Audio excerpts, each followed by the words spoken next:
Senate is seeking relief and intercession from the nation's highest court and trying to put a pause on the presidential initiative that just scrapped the visiting forces agreement unilaterally. PTV senior correspondent Eunice Monte on the Senate's insistence it has the right or say on the executive branch's decision to rescind or abrogate any international pact it helped ratify. Senators are now pushing through with their plan to question before the Supreme Court President Rodrigo Duterte's decision to terminate the Visiting Forces Agreement or VFA between the Philippines and the United States. Senate Minority Leader Franklin Drilon and Senate President Tito Soto said they are filing a petition that will question the SC, the president's move to abrogate the military pact between the two allied countries. According to Soto, this is not going against the executive department, but merely for clarifications.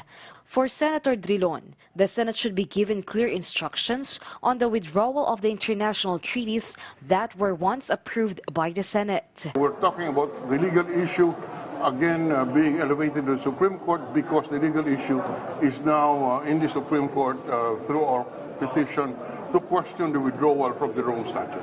Senator Grace Poe seconded Senator Drilon. To be able to clarify the issue once and for all, because the law is silent on abrogation.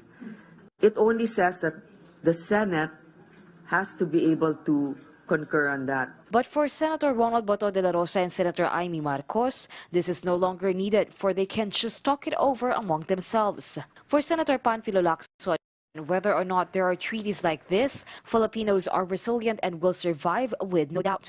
Filipino soldiers can improve and adapt to crisis as proven before. The downside of it, according to Lacson, is the looming threat of terrorism, in which the U.S. provides intel and humanitarian assistance given by the American troops during the times of calamities. VFA is the bilateral agreement of the two nations that contain the provisions in terms of the presence of the U.S. military in the country. That includes joint military trainings like Balikatan. Eunice Monte for The Nation.